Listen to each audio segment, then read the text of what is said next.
There are moments in life when a single sentence, a fleeting phrase carelessly spoken by someone you trust, can reveal everything you need to know. In these instances, if you are wise, you'll pause, stop waiting for justifications or excuses, and start listening to the truth that your heart has already recognized. Sometimes, the truth doesn't need to be argued with. It simply needs to be heard and accepted. Today, I want to share something with you. If a man says these 5 things to you, don't argue, don't try to explain yourself, don't hold on to the hope that things will change. Simply walk away. Words are never just random sounds thrown into the air. No, words are carefully structured reflections of what lies deep within a person.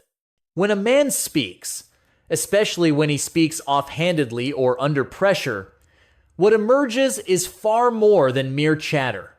What comes out is a direct reflection of his deepest beliefs about the world, about himself, and about you. Language is an architecture of the soul. It's constructed from the building blocks of his moral compass, his vision for the future, his personal discipline, and his long-standing relationship with the truth. Every careless remark, every sneering comment, every manipulation disguised as a compliment, these are not accidents. They are not meaningless. They are the visible signs of deep-seated psychological patterns that he has spent his life cultivating or perhaps neglecting. When a man casually says something cruel, perhaps with a smile, you're not merely witnessing a moment of bad humor. You're seeing the unveiling of a principle, and principles are not small things. They are the foundation of his character, the underlying assumptions that guide his actions over time. If a man can speak with contempt even once and justify it under the guise of humor, stress, or frustration, you must understand that this is not just a fluke. It's very likely that this contempt runs like an invisible thread throughout the fabric of his character. It may be hidden, often masked by charm, intelligence, or worldly success, but it is always there, lying in wait for the moment when restraint slips and the mask falls away. And fall away, it will. Many people make the mistake of separating words from actions, assuming that only someone's deeds matter. But this is a grave misjudgment. Speech is action. It is the first and most foundational form of action.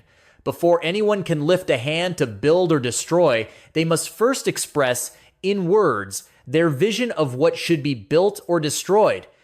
This expression happens in thought, and thought is merely the precursor to the words that reveal one's intentions. Building on the ideas we explored in the previous section, it's crucial to understand the weight that words carry. When they leave the mouth, they make what is inside someone's heart and mind visible for all to see. If that inner world is tainted, if it is filled with bitterness, nihilism, self-pity, or resentment, it will come through in the words spoken. Sometimes it's hidden behind a veil, subtle or whispered just beneath the surface, but it is always there, waiting to be heard if you're willing to listen carefully. The sad truth is, many people ignore these warning signs.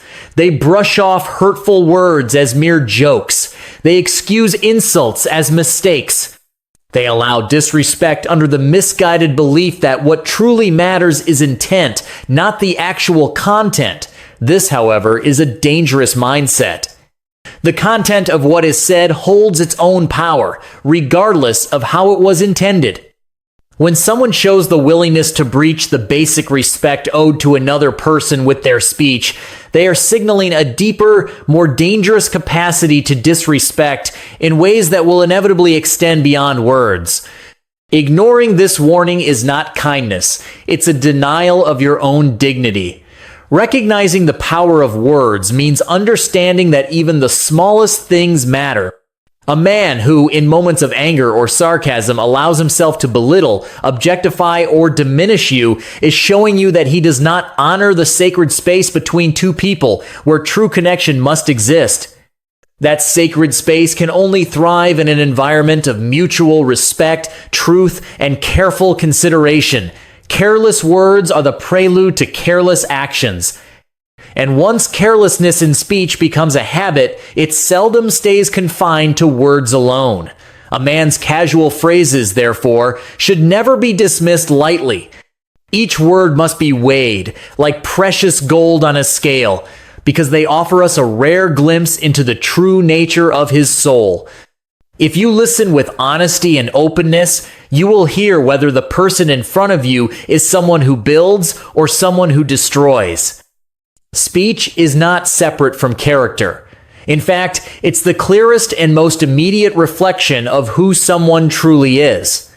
Patterns in speech, especially those that recur over time, tell a story about the structure of someone's psyche. When a man habitually speaks in ways that are dismissive, manipulative, contemptuous, or deceitful, he is not simply making a few social blunders. He is revealing the deep architecture of his emotional and moral life.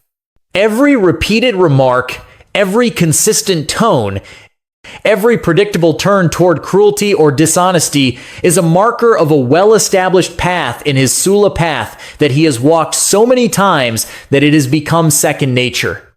It's easy to be deceived by fleeting charm, particularly when it's accompanied by intelligence, success, or physical attractiveness.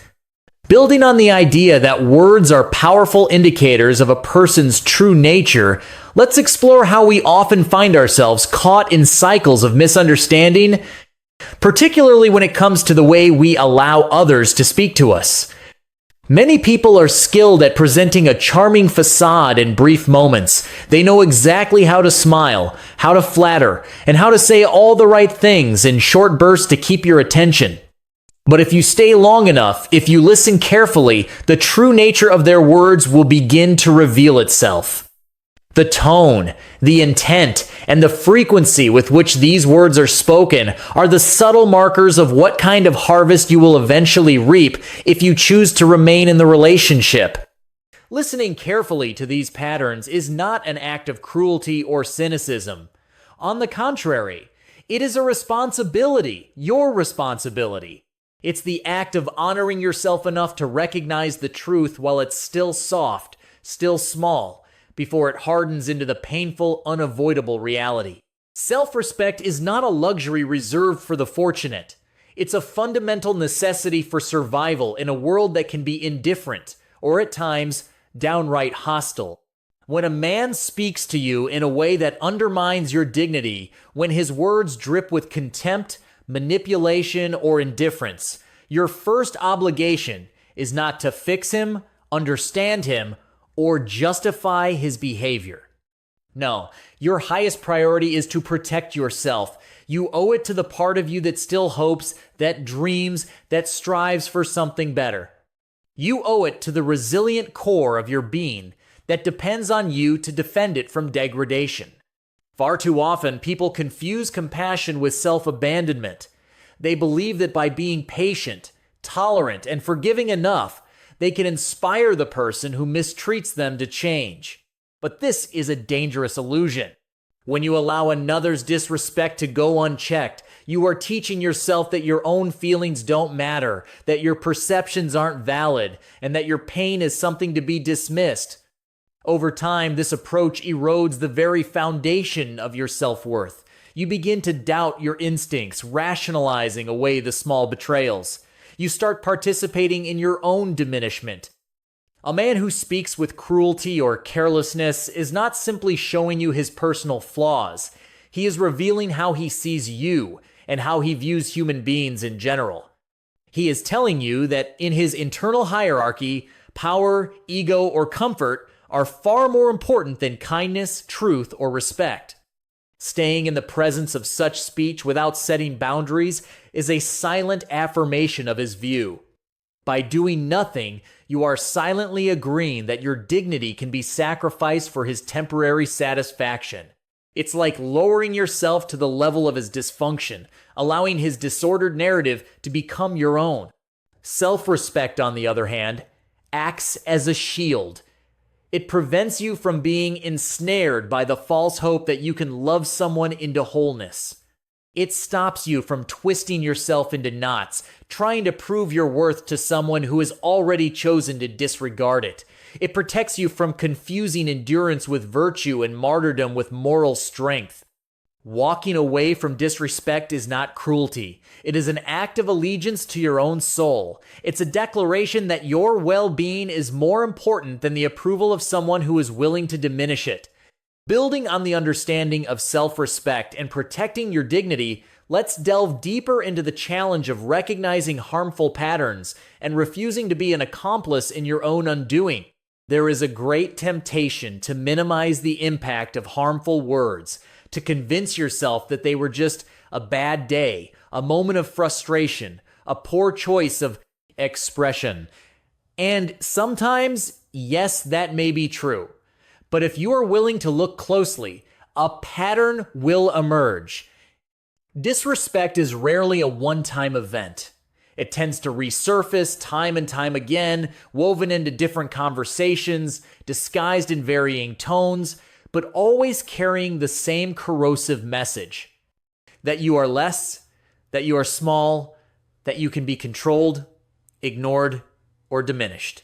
Protecting yourself means recognizing these patterns without excuse, without bargaining, and without waiting for undeniable proof. It's about trusting that inner part of you that recoils at cruelty, that feels the sting of being dismissed, that recognizes injustice even when it's cloaked in charm or laughter. It means acting on your own behalf, not out of anger or bitterness, but out of a clear and fierce loyalty to the life you are meant to live. You are not obligated to heal the brokenness in another person at the cost of your own health.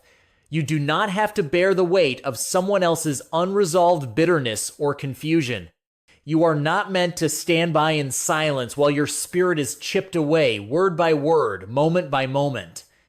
Your task is to guard the sanctity of your own being, to walk away from what degrades you, and to build a life aligned with truth, beauty, and dignity. Hope is a beautiful thing. It fuels dreams, helps people move forward through pain, and opens the door to the possibility of redemption and transformation.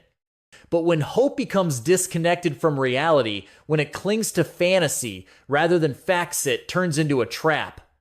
In relationships, especially with someone who exhibits toxic tendencies through their speech and behavior, misplaced hope is not a virtue. It is a self-inflicted wound. Hope, when placed in the wrong hands, blinds you to the evidence right in front of you. It binds you to a future of disappointment and harm. When a man reveals something harmful about himself, when his words drip with cruelty, deceit, contempt, or manipulation, he is offering you valuable information. He's giving you, even if unwillingly, a glimpse into the true state of his character. It is a mistake of tragic proportions to look at that revelation and immediately start weaving excuses around it. Perhaps he's just tired. Maybe he had a rough childhood. Perhaps he's stressed at work. Maybe, just maybe, if you love him enough, if you're patient enough, if you endure long enough, he will change. This line of thinking is understandable, but it is also catastrophically dangerous. It places you in opposition to the truth, demanding that you sacrifice your well-being on the altar of someone else's unresolved choices. Human beings are capable of extraordinary change, but only when they choose to. You cannot carry the weight of their transformation while neglecting your own soul's health. As we continue to explore the nature of self-respect and the power of words, we must acknowledge the harsh reality that true change is rare. It is almost never triggered by the silent suffering of someone nearby. Real change requires immense personal effort. It demands a brutal confrontation with one's own flaws, a sustained commitment to transformation, and a deep acceptance of responsibility. A man who casually wounds you with his words has already demonstrated a lack of this internal structure. Believing that you can inspire change in him simply through your endurance is nothing more than magical thinking. It is a refusal to accept the hard truth. His journey, if it ever happens, must be undertaken by him in his terms, for his own reasons, and with his own effort. It is not something you can carry for him, nor is it something you should sacrifice yourself waiting for. Excuses are comfortable, though. They allow you to postpone difficult decisions, letting you stay in a familiar but painful situation rather than face the fear of the unknown. They give you false hope, making you believe that tomorrow will be different, that next week he'll apologize, that next month he'll finally see what he's doing. But the price of this comfort is the erosion of your own well-being. Every time you excuse behavior that hurts you, you teach yourself that it's okay to be hurt. Every time you overlook a red flag, you deepen the groove of self-betrayal inside yourself. There's a certain moral laziness that hides behind endless forgiveness, especially when it's directed at someone who hasn't earned it. True forgiveness, after all, is only meaningful when the offender acknowledges their wrongdoing, seeks to make amends, and demonstrates genuine change. Without these essential components, forgiveness becomes complicity. It becomes an excuse to avoid the harsh necessity of walking away. It's easier in the short term to hope than to act. But over the long run, the cost of misplaced hope is devastating. It drains your energy, corrodes your self-respect, and locks you into a cycle of waiting for a transformation that may never come. The real danger of excuses is that they allow dysfunction to masquerade as hope. They transform clear warnings into mere background noise. They provide you with a comforting narrative that soothes your fear, even as your spirit quietly withers. Recognizing this dynamic requires brutal honesty with yourself. It demands the courage to accept that not everyone who hurts you is simply a good person having a bad moment. Some people are simply not ready or willing to live up to the demands of decency. And it's not your task to save them. Your task above all is to save yourself. Discernment is not a passive process. It's an active and deliberate responsibility. It's something every individual must take on, particularly when it comes to evaluating the character of those they allow into their lives. Continuing from the idea of personal responsibility in relationships, let's explore the importance of discerning the true nature of someone's words and actions. When a man reveals, through his speech, that he harbors contempt, deception, resentment, or manipulation, it's not just unfortunate, it's a call to action. It's a clear invitation for you to step up and recognize the truth before you. You are responsible for seeing what is being shown to you. You are responsible for not looking away, for not minimizing the behavior, and for not rewriting the narrative to protect your hope at the cost of your reality. Responsibility for discernment is one of the steep prices of adulthood, and nowhere is it more crucial than in relationships. Human beings are incredibly adept at ignoring what they do not want to see. They create elaborate mental arguments to explain away things that make them uncomfortable. They convince themselves that it was just stress, that he didn't mean it, that it wasn't really that bad. They cling to isolated moments of charm or kindness, using those fleeting instances to drown out the persistent evidence of disrespect or malice. But discernment demands something much harder. It requires you to judge actions and words over time, to identify patterns, and to accept the weight of what those patterns imply. It asks that you stop lying to yourself about who someone is, simply because you wish they were different. When you refuse to exercise discernment, you're not just putting yourself at risk, you are becoming complicit in your own suffering. You cannot pretend to be powerless when the evidence is clear, when the signs were unmistakable, when the words that should have set off every internal alarm were shrugged off or rationalized away. You are responsible for choosing who you trust. You are responsible for deciding when to stay and when to walk away. No one else can make those decisions for you, and no one else will bear the consequences as fully as you will. There's a dangerous myth that love means unconditional acceptance, that it demands endless patience in the face of mistreatment. But love without boundaries is not love at all. It is codependency. It is self-erasure disguised as virtue. Real love, both for yourself and for others, is grounded in truth. And truth requires clarity. It demands that you see clearly when someone's words reveal a disdain for your well-being, when their communication patterns demonstrate a disregard for mutual respect, when their interactions suggest that they view relationships as arenas for control rather than partnership. Discernment also means resisting the temptation to rescue others from the consequences of their behavior. When you make excuses for someone who speaks abusively, when you soften the reality of their actions in your mind, you are denying them the opportunity to face themselves honestly. You are interfering with the very process that, if they ever choose to engage with it, could lead them toward genuine transformation. Continuing from the idea of responsibility in relationships and the need for self-protection, let's explore the role of discernment in safeguarding your dignity and emotional well-being. Protecting someone from the natural consequences of their own speech is not kindness. It is enabling. It allows them to remain unaware of their flaws while you bear the burden of their unconsciousness. The ability to discern is like a muscle. It grows stronger the more you use it, and it weakens when you neglect it. Every time you catch yourself explaining away disrespect, every time you hear words that sting and choose to brush them aside rather than investigating their true meaning, you weaken your own ability to protect yourself.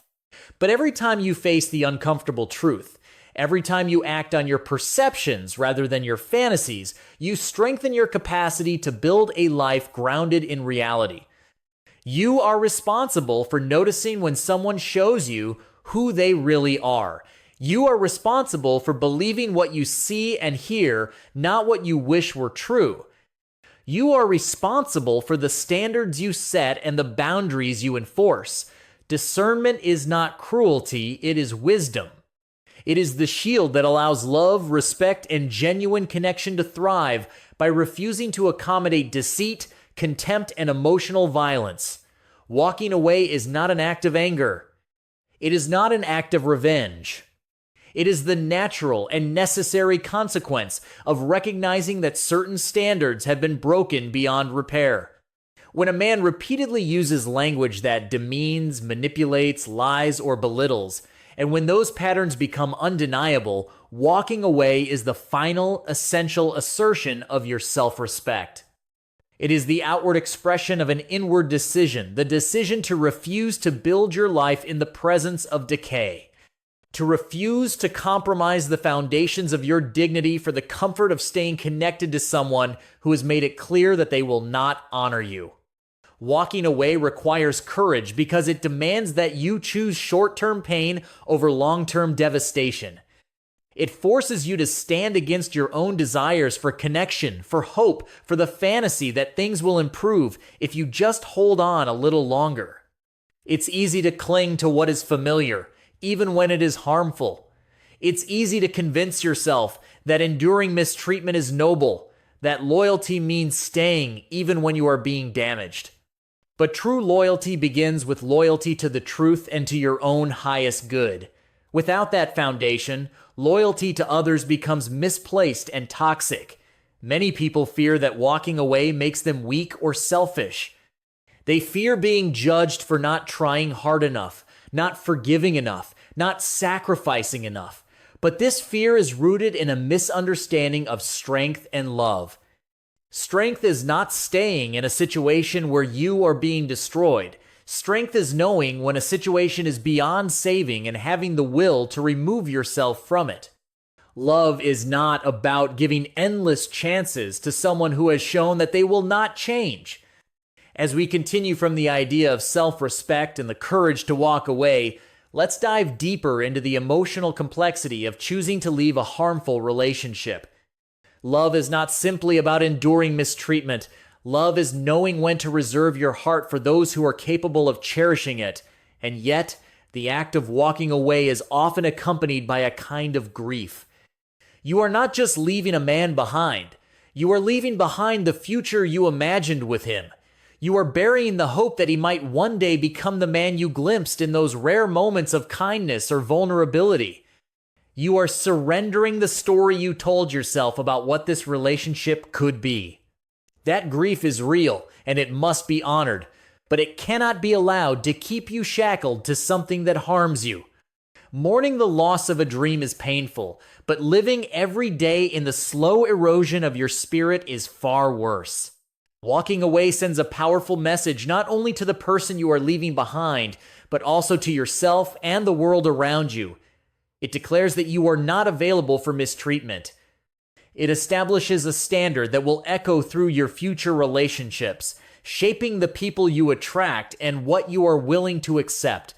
It teaches you that you can survive heartbreak without surrendering your dignity. It shows others that you are willing to act in accordance with your values, not just speak about them when it's convenient. Walking away sets in motion a trajectory toward a life of greater authenticity, depth, and health. It is a declaration that you deserve more than just survival. You deserve a life where you thrive, free from the toxic patterns of the past. Some men, faced with the reality that you are willing to walk away, may attempt last-minute repentance. They may plead, promise, and perform sudden gestures of affection. In those moments, it is crucial to remember that desperation is not the same as transformation. Real change is not measured in frantic apologies, but in consistent action over time. True change does not come because someone fears losing you. It comes because they have seen the truth about themselves and have chosen to become different for reasons rooted in their own conscience, not just in your presence or absence. Waiting around to see if a moment of fear leads to genuine change is almost always a trap. The pattern has already been set. Trust what you have already seen. Choosing to walk away is not abandoning someone. It is refusing to abandon yourself. It is refusing to remain in a place where love has become distorted into control, where conversation has decayed into poison, and where hope has been reduced to an instrument of delay rather than growth. Walking away is not an act of hate. It is an act of deep, often painful love for the life you are meant to live and the integrity you are meant to preserve. You are not here to carry the brokenness of others at the cost of your own soul. You are not here to explain away cruelty, to excuse betrayal, or to rationalize the slow death of your spirit. You are here to stand upright, to walk with dignity, and to protect the fragile yet fierce core of who you are. If a man reveals himself through his words as someone who cannot respect you, someone who undermines your worth, someone who poisons the very air you breathe together, then you must have the courage to walk away. Not in hatred, not in bitterness, but in the quiet, unshakable certainty that your life was never meant to be lived under the shadow of degradation. Let your leaving be the final word, a word spoken not out of rage, but out of reverence for the life you are called to build. A life rooted in truth, guarded by discernment, and flourishing in the light of your own unwavering self-respect. As we come to the end of this journey of self-awareness and self-respect, you've realized that sometimes the strongest thing you can do is know when to let go and choose a life filled with value and respect. It's a difficult but necessary decision, the essential step to protect yourself from negative influences, allowing you to live a life truly worth living. If you found this story valuable, please share your thoughts in the comments below. We'd love to hear from you, share, and learn together to build a strong community of empowerment and understanding. Don't forget to hit the subscribe button and turn on the notification bell so you never miss our next videos. Thank you for being with us. Continue to live with self-respect and courage. You deserve the best in life. Always remember, the journey of self-discovery is never too late to begin.